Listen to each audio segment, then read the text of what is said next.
Minha biblioteca Vygotsky Novidades. O significado histórico da crise na psicologia, uma investigação metodológica. Vygotsky. 11. A falência da ideia de criar uma psicologia empírica. Há um fato que impede que todos os investigadores vejam o estado genuíno das coisas na psicologia. Esse é o caráter empírico de suas construções. Deve ser arrancado das construções da psicologia como uma película, como a casca de uma fruta, para vê-las como realmente são. Geralmente, o empirismo é assumido com confiança, sem análise posterior. A psicologia, com toda a sua diversidade, é tratada como uma unidade científica fundamental, com uma base comum. Todas as divergências são vistas como fenômenos secundários que ocorrem dentro dessa unidade. Mas esta é uma ideia falsa, uma ilusão. Na realidade, a psicologia empírica como ciência do princípio geral, mesmo um princípio geral, não existe, e as tentativas de criá-la levaram à derrota e à bancarrota da própria ideia de criar uma psicologia empírica. As mesmas pessoas que juntam muitas psicologias de acordo com alguma característica comum que contrasta com as suas próprias, psicanálise, reflexologia, comportamentalismo, behaviorismo, consciência ou inconsciente, subjetivismo ou objetivismo, espiritualismo, materialismo, não vemos que dentro de tal psicologia empírica os mesmos processos ocorrem entre eles e um ramo que se rompe. Eles não vemos que o desenvolvimento desses ramos está sujeito a tendências mais gerais que estão operando e podem, em consequência, apenas ser adequadamente compreendidos com base em todo o campo da ciência. É o conjunto da psicologia que deve ser agrupado. O que significa o empirismo da psicologia contemporânea? Em primeiro lugar, é um conceito puramente negativo, tanto de acordo com sua origem histórica quanto com seu significado metodológico, e isso não é base suficiente para unir alguma coisa. Empírico significa antes de tudo psicologia sem alma, Lange, psicologia sem qualquer metafísica, Vvedensky, psicologia baseada na experiência, Hoffing. Não é necessário explicar que essas são essencialmente definições também negativas. Elas não dizem uma palavra sobre o que a psicologia está lidando. Qual é o seu significado positivo? Não é necessário explicar que essas são essencialmente definições também negativas. Eles não dizem uma palavra sobre o que a psicologia está lidando. Qual é o seu significado positivo? Não é necessário explicar que essas são essencialmente definições também negativas. Eles não dizem uma palavra sobre o que a psicologia está lidando. Qual é o seu significado positivo? No entanto, o significado objetivo desta definição negativa é agora completamente diferente do que costumava ser. Uma vez que não escondia nada, a tarefa da ciência era libertar-se de algo, o termo era um slogan para isso. Agora, oculta as definições positivas que cada autor introduz em sua ciência, e os processos genuínos que ocorrem na ciência. Foi uma palavra de ordem temporária e não poderia ser outra coisa em princípio. Agora, o termo empírico ligado à psicologia designa a recusa de solucionar um certo princípio filosófico, a recusa de esclarecer as premissas últimas, de tornar-se consciente da própria natureza científica. Como tal, essa recusa tem seu significado e causa histórica. Nós nos deteremos nela abaixo, mas sobre a natureza da ciência, ela não diz essencialmente nada, ela oculta. O pensador kantiano Vvedensky, 1917, p. 3, expressou isso com mais clareza, mas todos os empiristas subscrevem sua fórmula. Hoffing, em particular, diz o mesmo. Todos mais ou menos inclinados para um lado, Vvedensky forma-se o equilíbrio ideal. A psicologia deve formular todas as suas conclusões de tal forma que elas sejam igualmente aceitáveis e igualmente vinculantes tanto para o materialismo como para o espiritualismo e o monismo psicofísico. Só dessa fórmula é evidente que o empirismo formula suas tarefas de maneira a revelar sua impossibilidade. De fato, com base no empirismo, isto é, descartando completamente premissas básicas, nenhum conhecimento científico é logicamente e historicamente possível. A ciência natural, que a psicologia deseja comparar através dessa definição, era, por sua natureza, sua essência não distorcida, sempre espontaneamente materialista. Todos os psicólogos concordam que a ciência natural, como, é claro, toda a praxis humana, não resolve o problema da essência da matéria e da mente, mas parte de uma certa solução para ela, a saber, a suposição de uma realidade objetiva que existe fora de nós, em conformidade com certas leis, e que podem ser conhecidas. E isso é, como Lenin frequentemente apontou, a própria essência do materialismo. A existência da ciência natural enquanto ciência se deve à capacidade de distinguir em nossa experiência entre o que existe objetiva e independentemente e o que existe subjetivamente. Isso não está em desacordo com as diferentes interpretações filosóficas ou com escolas inteiras nas ciências naturais que pensam idealisticamente. A ciência natural enquanto ciência é, em si mesma e independentemente de seus proponentes, materialista. A psicologia procedeu espontaneamente, apesar das ideias diferentes de seus proponentes, de uma concepção idealista. Isso não está em desacordo com as diferentes interpretações filosóficas ou com escolas inteiras nas ciências naturais que pensam idealisticamente. A ciência natural enquanto ciência é, em si mesma e independentemente de seus proponentes, materialista. A psicologia procedeu espontaneamente, apesar das ideias diferentes de seus proponentes, de uma concepção idealista. Isso não está em desacordo com as diferentes interpretações filosóficas ou com escolas inteiras nas ciências naturais que pensam idealisticamente. A ciência natural enquanto ciência é, em si mesma e independentemente de seus proponentes, materialista. Na realidade, não existe um único sistema empírico de psicologia. Todos transcendem as fronteiras do empirismo e isso podemos entender da seguinte maneira: a partir de uma ideia puramente negativa, não se pode deduzir nada. Nada pode nascer da abstinência, como Vedensky diz. Na realidade, todos os sistemas estavam enraizados na metafísica e suas conclusões foram exageradas. Primeiro o próprio Vedensky com sua teoria do solipsismo, ou seja, uma manifestação extrema do idealismo. Enquanto a psicanálise fala abertamente sobre a metapsicologia, cada psicologia sem alma oculta sua alma, a psicologia sem qualquer metafísica sua metafísica. A psicologia baseada na experiência incluiu o que não foi baseado na experiência. Em suma, cada psicologia tinha sua metapsicologia. Talvez não percebesse conscientemente, mas isso não fazia diferença. Shelpanov, 1924, que mais do que ninguém no atual debate busca abrigo sob a palavra empírico e quer demarcar sua ciência do campo da filosofia, descobre, no entanto, que deve ter sua superestrutura filosófica e subestrutura. Acontece que há conceitos filosóficos que devem ser examinados antes de se voltar ao estudo da psicologia e um estudo que prepara a psicologia que ele chama de subestrutura. Isso não o impede de afirmar na próxima página que a psicologia deve ser libertada de toda a filosofia. No entanto, na conclusão, ele reconhece mais uma vez que são precisamente os problemas metodológicos que são os problemas mais agudos da psicologia. Seria errado pensar que, a partir do conceito de psicologia empírica, não podemos aprender nada além de características negativas. Também aponta para processos positivos que ocorrem em nossa ciência e que são ocultados por esse nome. Com a palavra empírica, a psicologia quer se juntar às ciências naturais. Aqui todos concordam. Mas é um conceito muito específico e devemos examinar o que designa quando aplicado à psicologia. Em seu prefácio à enciclopédia, Ribbett 1923, Peix diz, tentando heroicamente cumprir o acordo e a unidade de que Langevin falaram e ao fazê-lo mostrando sua impossibilidade, que a psicologia faz parte da biologia, que não é nem materialista nem espiritualista, senão perderia todo o direito de ser chamada uma ciência. Em que, então, difere de outras partes da biologia. Somente nisso ele lida com fenômenos que são espirituais e não físicos. Que ninharia! A psicologia queria ser uma ciência natural, mas que lidaria com coisas de natureza muito diferente daquelas com as quais a ciência natural está lidando. Mas a natureza dos fenômenos estudados não determina o caráter da ciência. A história, a lógica, a geometria e a história do teatro são realmente possíveis como ciências naturais.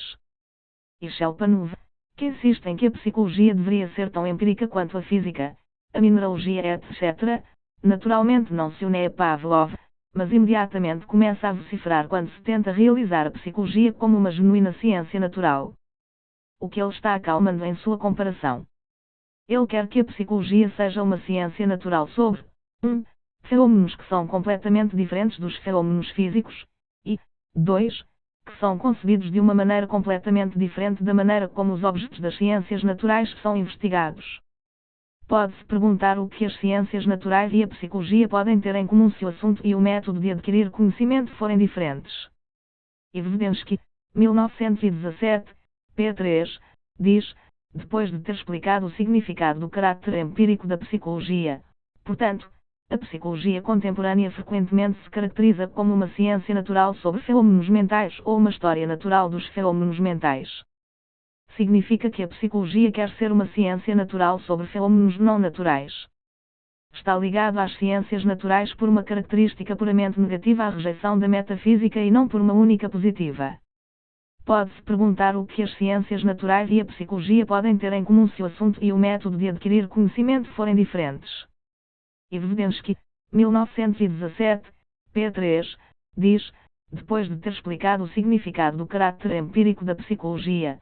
Portanto, a psicologia contemporânea frequentemente se caracteriza como uma ciência natural sobre fenômenos mentais ou uma história natural dos fenômenos mentais. Significa que a psicologia quer ser uma ciência natural sobre fenômenos não naturais. Está ligado às ciências naturais por uma característica puramente negativa à rejeição da metafísica e não por uma única positiva. Pode-se perguntar o que as ciências naturais e a psicologia podem ter em comum se o assunto e o método de adquirir conhecimento forem diferentes. Evidensky, 1917, p. 3, diz, depois de ter explicado o significado do caráter empírico da psicologia. Portanto, a psicologia contemporânea frequentemente se caracteriza como uma ciência natural sobre fenômenos mentais ou uma história natural dos fenômenos mentais. Significa que a psicologia quer ser uma ciência natural sobre fenômenos não naturais. Está ligada às ciências naturais por uma característica puramente negativa à rejeição da metafísica e não por uma única positiva. Depois que ele explicou o significado do caráter empírico da psicologia, portanto, a psicologia contemporânea frequentemente se caracteriza como uma ciência natural sobre fenômenos mentais ou uma história natural dos fenômenos mentais. James explicou o assunto de forma brilhante. A psicologia deve ser tratada como uma ciência natural, essa foi sua principal tese. Mas ninguém fez tanto quanto James para provar que o mental não é científico natural. Ele explica que todas as ciências naturais aceitam algumas suposições sobre a fé. A ciência natural procede da suposição materialista, apesar do fato de que a reflexão adicional leva ao idealismo. A psicologia faz o mesmo, aceita outras suposições. Consequentemente, é semelhante à ciência natural apenas pelo fato de aceitar, sem crítica, algumas suposições. As suposições em si são contrárias. Ver pp. 9-10 de Burkhardt, 1984. Segundo Ribot, essa tendência é o principal traço da psicologia do século XIX. Além disso, ele menciona as tentativas de dar à psicologia seu próprio princípio e método, o que foi negado por Comte, e colocá-la na mesma relação com a biologia que a biologia ocupa em relação à física. Mas, na verdade, o autor reconhece que o que é chamado de psicologia consiste em várias categorias de investigações que diferem de acordo com seu objetivo e método. E quando os autores, apesar disso, tentaram gerar um sistema de psicologia e incluíram Pavlov e Bergson, eles demonstraram que essa tarefa não pode ser realizada. E em sua conclusão de 1924, página 1121, formula que a unidade dos 25 autores consistiu na rejeição da especulação ontológica. É fácil adivinhar o que tal perspectiva leva, a rejeição de especulações ontológicas. O empirismo, quando é consistente, leva à rejeição de princípios metodologicamente construtivos na criação de um sistema. Ao ocultismo, na medida em que é inconsistente, leva a uma metodologia oculta, não crítica e vaga. Ambas as possibilidades foram brilhantemente demonstradas pelos autores franceses. Para eles, a psicologia das reações de Pavlov é tão aceitável quanto a psicologia introspectiva, se forem apenas em diferentes capítulos do livro. Em sua maneira de descrever os fatos e declarar os problemas, mesmo em seu vocabulário, os autores do livro mostram tendências de associacionismo, racionalismo, bergsonismo e sintetismo. Além disso, é explicado que a concepção de Bergson é aplicada em alguns capítulos, a linguagem do associacionismo e atomismo nos outros, o behaviorismo em outros ainda, etc. O Eliot até quer ser imparcial, objetivo e completo. Se nem sempre foi bem sucedido, Dumas 1924, página 1156 conclui, pelo menos a diferença de opinião atesta a atividade intelectual e, em última análise, nesse sentido, representa seu tempo e país. Nós não poderíamos concordar mais. Essa discordância vimos até onde vai só nos convence do fato de que uma psicologia imparcial é impossível hoje, deixando de lado o dualismo fatal da elite de psicologia, para o qual a psicologia agora faz parte da biologia, agora está de pé. Como biologia em si significa a física. Assim, o conceito de psicologia empírica contém uma contradição metodológica insolúvel. É uma ciência natural sobre coisas não naturais, uma tendência para se desenvolver com os métodos da ciência natural, isto é, procedendo de premissas totalmente opostas, um sistema de conhecimento que é contrário a elas. Isso teve uma influência fatal sobre a construção metodológica da psicologia empírica e quebrou as costas. Existem duas psicologias, uma natural científica, materialista e outra espiritualista. Esta tese expressa mais corretamente o significado da crise do que a tese sobre a existência de muitas psicologias. Para as psicologias, temos dois tipos diferentes e irreconciliáveis de ciência, duas construções fundamentalmente diferentes de sistemas de conhecimento. Todo o resto é uma diferença de pontos de vista, escolas, hipóteses, combinações individuais, muito complexas, confusas, misturadas, cegas e caóticas, que às vezes são muito difíceis de entender.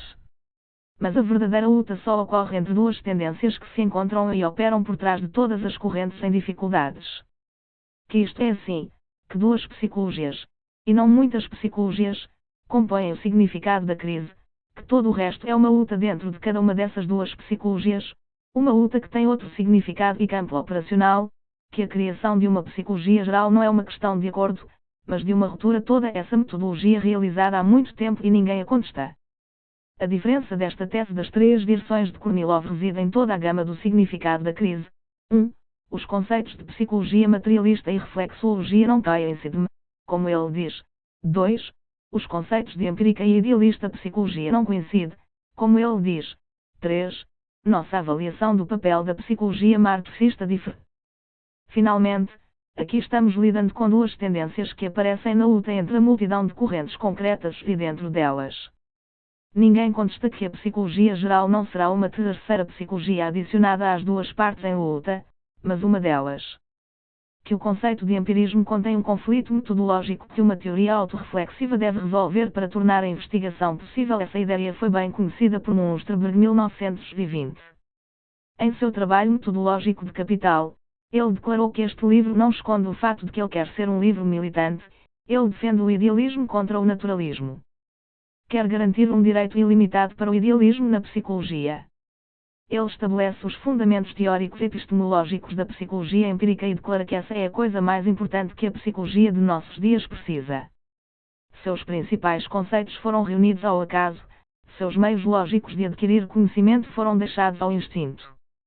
O tema de Munsterberg é a síntese do idealismo ético de Fichte com a psicologia fisiológica de nossos dias, pois a vitória do idealismo não reside em sua dissociação da investigação empírica, mas em encontrar um lugar para isso em sua própria área.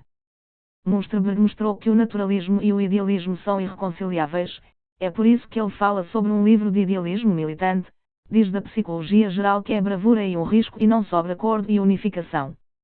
E Munsterberg ibidem, P10 abertamente avançou a ideia da existência de duas ciências, argumentando que a psicologia se encontra na estranha posição que conhecemos incomparavelmente mais sobre fatos psicológicos do que jamais fizemos, mas muito menos sobre a questão sobre o que realmente é a psicologia.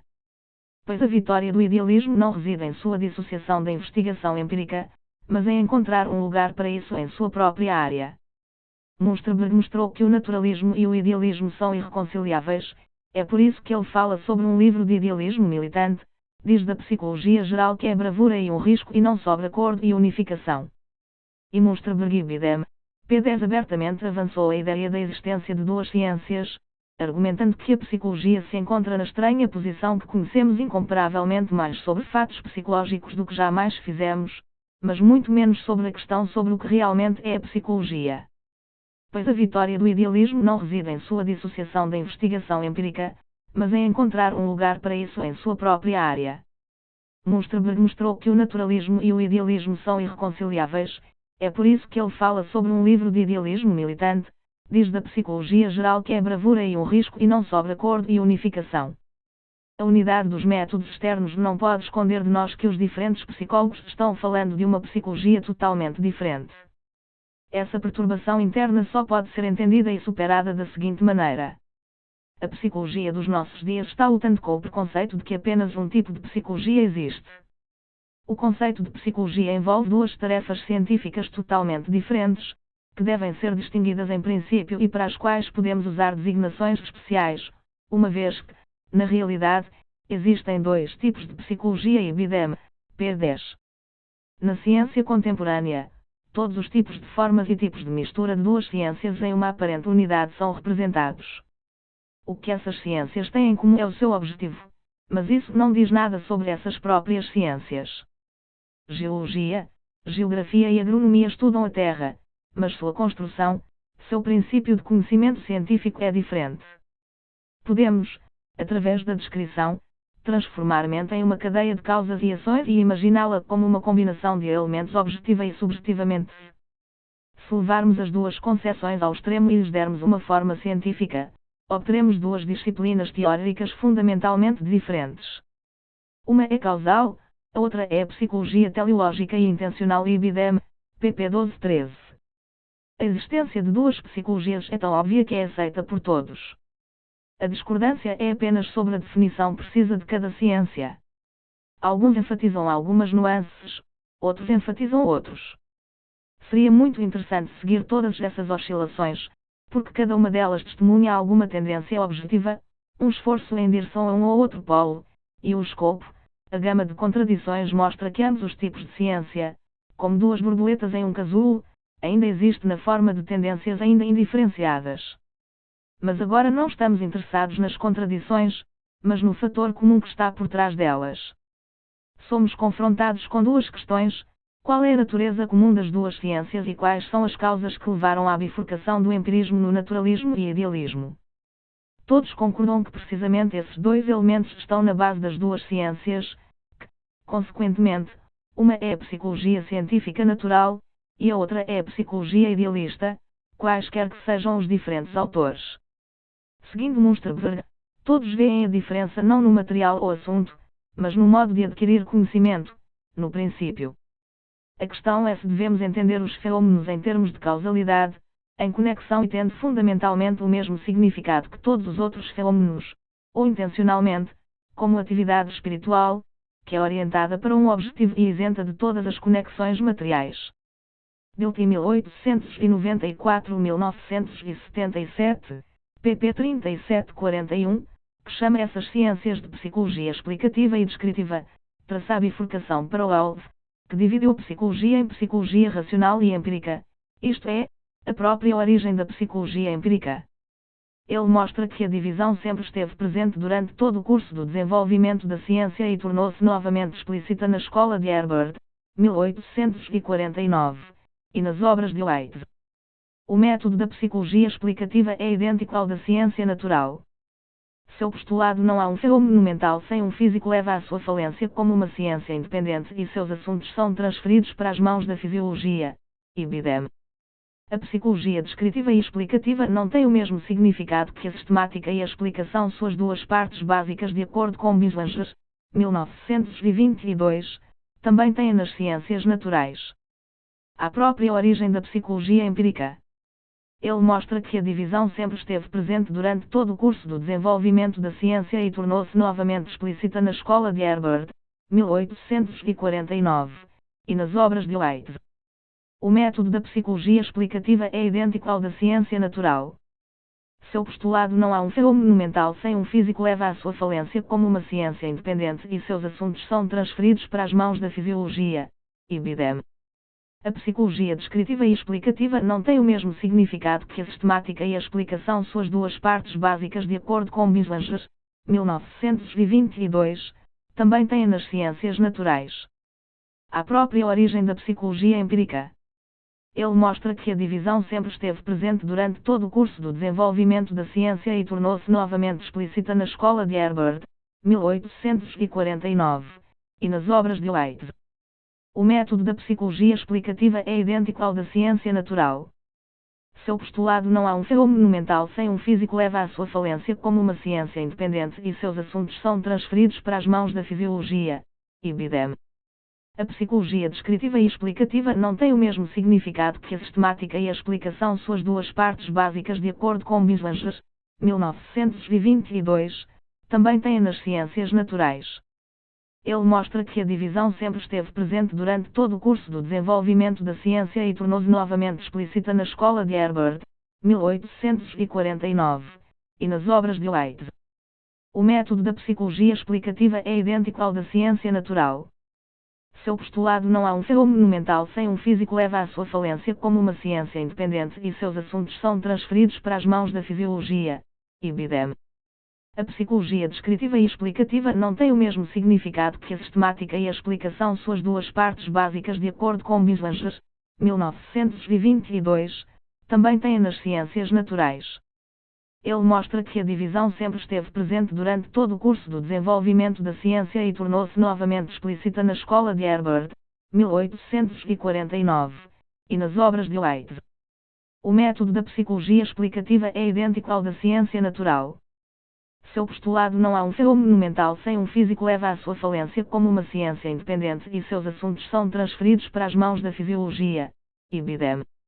A psicologia descritiva e explicativa não tem o mesmo significado que a sistemática e a explicação suas duas partes básicas de acordo com Bislanger, 1922, também tem nas ciências naturais.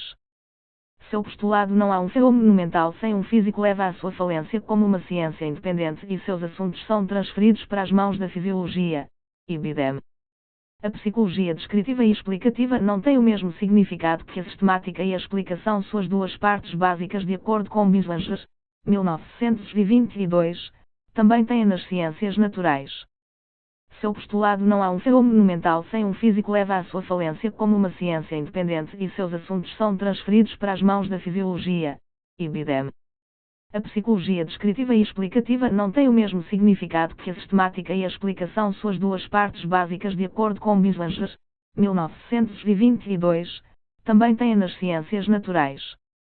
A psicologia contemporânea, essa doutrina de uma alma sem alma é intrinsecamente contraditória, é dividida em duas partes. A psicologia descritiva não busca explicação, mas descrição e compreensão.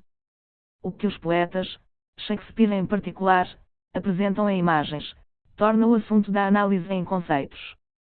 A psicologia científica natural e explicativa não pode estar na base de uma ciência sobre a mente, desenvolve uma lei penal determinista, não deixa espaço para a liberdade, não pode ser conciliada com o problema da cultura. Em contraste, a psicologia descritiva vai se tornar a base dos estudos humanos, como a matemática é das ciências naturais de 1894-1977, p. 74. Stott 1909, pp. 2, 6 abertamente se recusa a chamar a psicologia analítica de ciência física. É uma ciência positiva no sentido de investigar o fato, a realidade, o que é e o que não é uma norma, não o que deveria ser.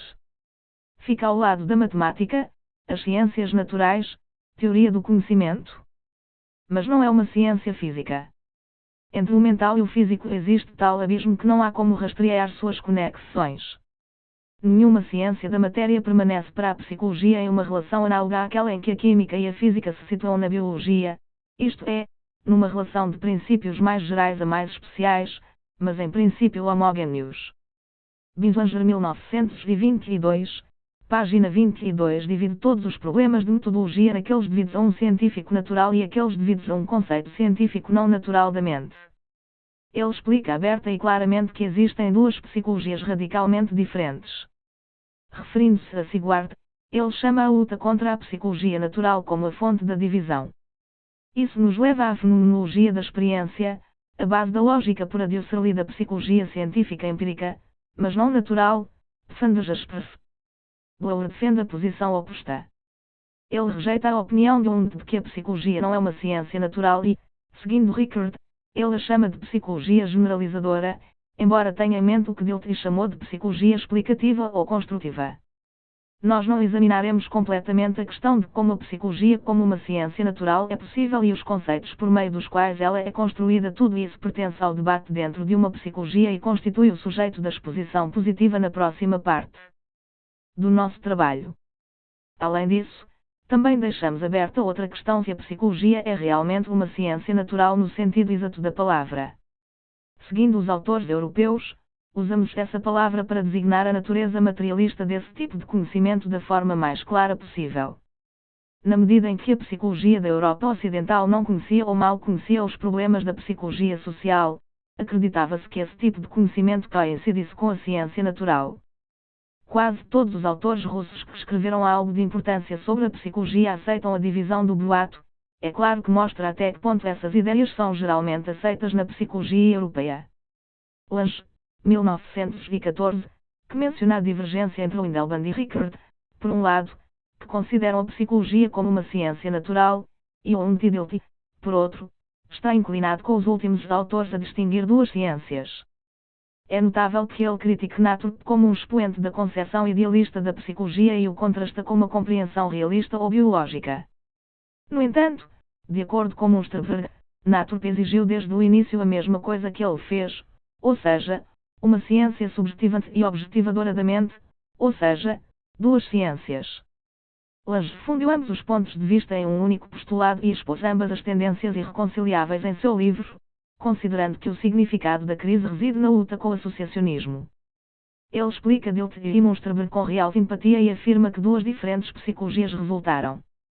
Como Janus, a psicologia mostrou duas faces diferentes, uma voltada para a fisiologia e ciências naturais, a outra para as ciências do espírito, história, sociologia, uma ciência sobre efeitos causais, a outra sobre valores, Ibidem, p. 63.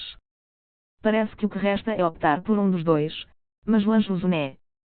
Shelpanov procedeu da mesma maneira. Em sua polêmica atual, ele nos implora a acreditar que a psicologia é uma ciência materialista, refere-se a James como sua testemunha e não menciona com uma única palavra que na literatura russa a ideia de duas ciências lhe pertence. Isso merece mais reflexão. Seguindo Dilthey, Stott, Meinong e Husserl, ele explica a ideia do método analítico.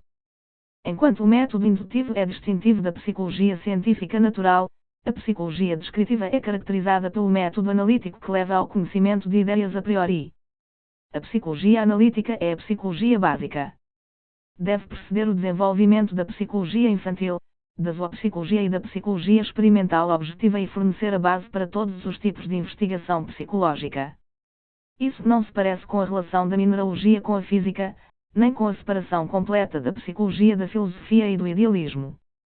Para mostrar que tipo de salto Shelpanov fez em suas visões psicológicas desde 1922, não se deve insistir em suas afirmações filosóficas gerais e frases acidentais, mas em sua teoria do método analítico.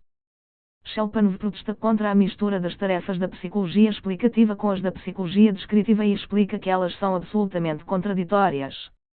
A fim de não deixar qualquer dúvida sobre a questão de qual psicologia ele considera de importância primordial, ele a conecta com a fenomenologia de Husserl, com sua teoria das essências ideais, e explica que a ou essência de Husserl é basicamente equivalente às ideias de Platão. Para Husserl, a fenomenologia significa psicologia descritiva, como a matemática faz com a física. Fenomenologia e matemática são, como a geometria, ciências sobre ciências, sobre possibilidades ideais. Psicologia descritiva e física são sobre fatos. A fenomenologia possibilita a psicologia explicativa e descritiva. Apesar da opinião de Husserl, para Shelpanov a fenomenologia e a psicologia analítica se sobrepõem parcialmente e o método fenomenológico é completamente idêntico ao método analítico. Shelpanov explica a recusa de Husserl em considerar a psicologia e a fenomenologia eidéticas como idênticas da seguinte maneira. Pela psicologia contemporânea, ele entende apenas psicologia empírica, isto é, indutiva, apesar de conter também verdades fenomenológicas. Assim, não há necessidade de separar a fenomenologia da psicologia. O método fenomenológico deve ser colocado na base dos métodos experimentais objetivos, que Shelpanov timidamente defende contra o Husserl. É assim que foi, assim será, conclui o autor. Como podemos enquadrar isso com sua afirmação de que a psicologia é apenas empírica, exclui o idealismo por sua própria natureza e é independente da filosofia? Nós podemos resumir. Qualquer que seja a divisão em questão, quaisquer que sejam as nuances de significado em cada termo, a essência básica da questão permanece a mesma e pode ser reduzida a duas proposições. Na psicologia, o empirismo de fato procedia tão espontaneamente das premissas idealistas quanto as ciências naturais das materialistas, isto é, A psicologia empírica era idealista em sua fundação. 2. Por certas razões, a considerar abaixo, na era da crise, o empirismo se dividiu em psicologia idealista e materialista. Munsterberg, 1920, p. 14, também interpreta a diferença na terminologia como unidade de significado. Podemos falar de psicologia causal e intencional, ou sobre a psicologia do espírito e a psicologia da consciência, ou sobre a compreensão e a psicologia explicativa. Mas a única coisa de importância principal é que reconhecemos a natureza dual da psicologia. Em outro lugar, Munsterberg 1920, pp. Vive e contrasta a psicologia dos conteúdos da consciência com a psicologia do espírito, a psicologia dos conteúdos com a psicologia dos atos e a psicologia das sensações com a psicologia intencional. Basicamente, chegamos a uma opinião que se estabeleceu em nossa ciência há muito tempo: a psicologia tem uma natureza profundamente dualista que permeia todo o seu desenvolvimento. Chegamos, assim, a uma situação indiscutivelmente histórica. A história da ciência não pertence às nossas tarefas e podemos deixar de lado a questão das raízes históricas do dualismo e nos limitar a apontar esse fato e explicar as causas imediatas que levaram à exacerbação e à bifurcação do dualismo na crise. É, essencialmente, o fato de que a psicologia é atraída por dois polos, essa presença intrínseca de uma psicoteleologia e uma psicobiologia, que Desfoir 1911, p. 230 chamou o canto em duas vozes da psicologia contemporânea, e que na sua opinião nunca cessará. Continua maior que maior que maior que. Início da página. Inclusão, 5 de maio de 2020.